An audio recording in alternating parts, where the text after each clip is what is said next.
मित्रमैत्रिणींनो, स्वागत आहे आपल्या यूट्यूब चॅनलवर, ज्याचे नाव आहे सोपी व्याख्या. इथे आपण नवीन नवीन संकल्पना ह्या आपल्या मायबोली मराठीमध्ये सोप्या भाषेत समजून घेण्याचा प्रयत्न करत असतो. गेले काही दिवस जर तुम्ही बघितलं असेल तर प्रत्येक न्यूज चॅनलवरती किंवा म्हणा यूट्यूबवरती, प्रत्येक वृत्तपत्रांमध्ये एकाच गोष्टीची सध्या चर्चा होते आणि ते आहे म्हणजे आपलं युनियन बजेट. पण हे बजेट म्हणजे नक्की नेमकं असतं तरी काय? चला तर मग आज समजून घेऊया हे आपल्या सोप्या भाषेमध्ये.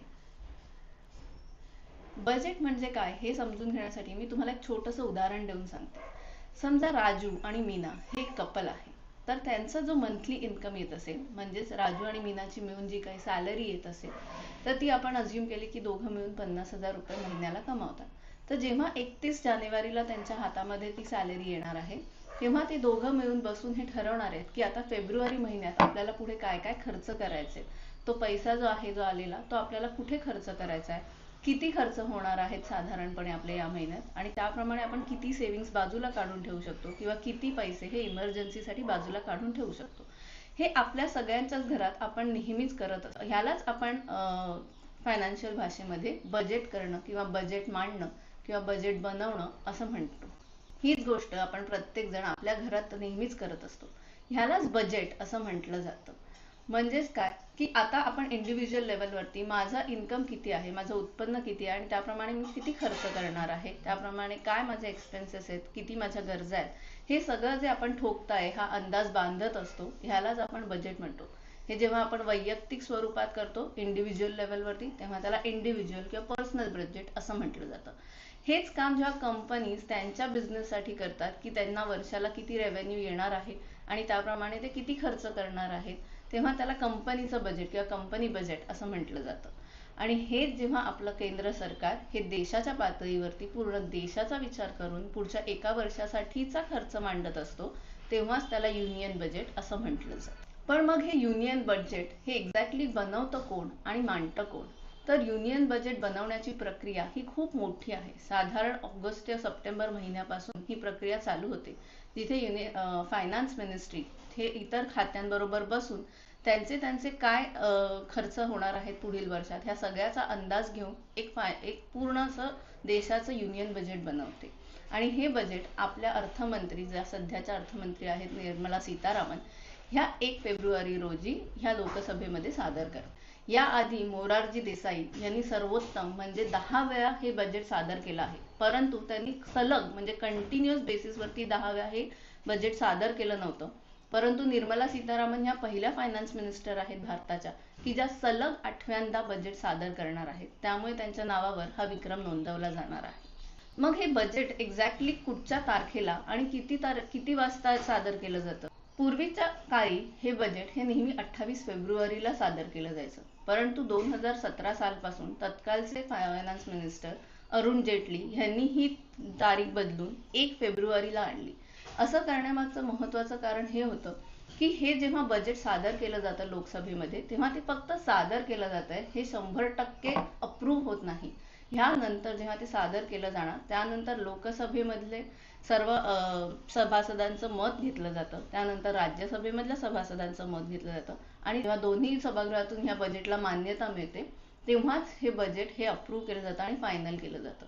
ह्या गोष्टींसाठी बराच काळ लागतो. म्हणूनच हे बजेट 28 फेब्रुवारी पासून 1 फेब्रुवारी म्हणजे आधी करण्यात आलं की जेणेकरून ह्या दोन्ही सभागृहांना आणि बाकीच्या सगळ्या मिनिस्टर्सना एवढा 2 महिन्याचा कालावधी मिळेल की ते ह्या पूर्ण बजेटवरती चर्चा करून हे 31 मार्च पर्यंत फायनल करू शकतात. कारण ह्या बजेटचा जो कालावधी असतो तो 1 एप्रिल ते पुढील 31 मार्च ह्या कालावधीपर्यंतचं हे बजेट असतं. म्हणजे पुढील येणाऱ्या जे आपलं फायनान्शियल इयर आहे त्यासाठी हे बजेट मांडलं जातं. पण मग ह्या बजेटमध्ये नेमकं मांडलं तरी काय जातं की जे आपल्या सर्वांसाठी एवढं महत्त्वाचं ठरतं आणि त्याची एवढी सध्या चर्चा केली जात आहे? तर बजेटमध्ये हे आपल्या देशामध्ये मागील वर्षामध्ये काय काय खर्च झाले, आता जे वर्ष चालू आहे त्याच्यामध्ये गव्हर्नमेंटने, केंद्र सरकारने, राज्य सरकारने कुठच्या त्यांच्या पातळ्यांवरती काय काय खर्च केलेत आणि पुढील वर्षी प्रत्येक मिनिस्ट्रीसाठी किंवा प्रत्येक खात्यांसाठी कुठचा खर्च केला जाऊ शकणार आहे किंवा काय काय त्यांच्या योजना आहेत आणि त्यासाठी काय काय त्यांना फंडिंग रिक्वायर्ड आहे, हे सगळ्याचा अंदाज बांधून पुढील वर्षात काय खर्च करणार आहेत आपल्या देशामध्ये, हे मांडलं जातं. तसेच पुढील वर्षामध्ये काय काय त्यांना उत्पन्न मिळणार आहे, कुठच्या सोर्सेसमधनं काय काय उत्पन्न मिळू शकतं, हे सुद्धा बजेटमध्ये मांडलं जातं. मग हे जेव्हा बजेट मांडतात तेव्हा प्रत्येक खात्यांकडनं त्यांचे त्यांचे योजना आहेत त्याबद्दल माहिती घेतली जाते, की त्यांना यावर्षी किती पैसे लागणार आहेत ह्या सगळ्या योजना राबवण्यासाठी, हे सगळी माहिती घेतली जाते आणि मग हे बजेट बनवलं जातं.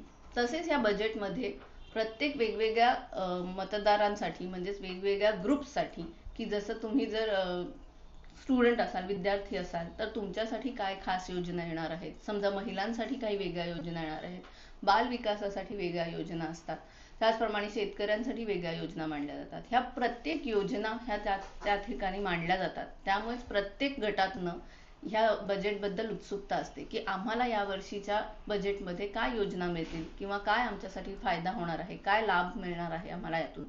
तसंच आम्हा सर्वांसाठी जे आपण वैयक्तिक करदाते आहोत, जे पर्सनल टॅक्सेस भरतो, ह्या सगळ्यांसाठी सगळ्यात महत्त्वाची घटना जी तिथे मांडली जाते ती म्हणजेच की पर्सनल टॅक्सेसमध्ये किंवा जो इन्कम टॅक्स आपण भरतो त्याच्यामध्ये काही वेगळ्या सुधारणा केल्या जाणार आहेत का, तो टॅक्सला वाढवला जाणार आहे का. आतापर्यंत जर आपल्याला माहित असेल तर 7.5 लाखांपर्यंतच्या उत्पन्नावरती आपल्याला कर भरावा लागत नाही. मग दरवेळेला करदात्यांची ही अपेक्षा असते की ह्याच्याहून जास्त आम्हाला काही बेनिफिट मिळणार आहे का, ह्याच्याहून जास्त सूट मिळणार आहे का, किंवा अजून काही ज्या गोष्टी आहेत त्या टॅक्सेसच्या खाली आणल्या जाणार आहेत का, की आम्हाला जर हाऊसिंग लोन आम्ही घेतलं असेल तर त्याच्यावरती जास्त सूट मिळणार आहे का, आमची बाकी एज्युकेशनल लोन्स असतील त्याच्यावर काही जास्त सूट मिळणार आहे का. ह्या प्रत्येक प्रकारच्या ह्या सूट ज्या असतात ह्या सुद्धा बजेटमध्ये मांडल्या जातात. त्यामुळे प्रत्येक करदात्याचं ह्या सगळ्यांकडे लक्ष असतं की यावर्षी आपल्याला नेमकं काय मिळणार आहे ते. अपेक्षा आहे तुम्हाला बजेट म्हणजे काय हे थोडक्यात सोप्या भाषेत समजलं असेल. आणि मग आता या बजेटमधनं आपल्याला काय बघायचं आहे आणि काय अपेक्षा करायच्या आहेत हे सुद्धा आपण आता नीट ठरवू शकू. तुम्हाला जर हा व्हिडिओ आवडला असेल तर ह्याला नक्कीच लाईक करा, शेअर करा आणि आपल्या चॅनलला जास्तीत जास्त सबस्क्राईब करा. आणि तुम्हाला हा व्हिडिओ कसा वाटला हे आम्हाला कमेंट बॉक्समध्ये कमेंट करून नक्की कळवा. चला तर मग भेटूया सोपी व्याख्याच्या पुढच्या व्हिडिओमध्ये. तोपर्यंत असेच हसत राहा, खुश राहा आणि नवनवीन गोष्टी शिकत राहा, ज्यासाठीच आम्ही घेऊन आलो आहोत आपला चॅनल सोपी व्याख्या.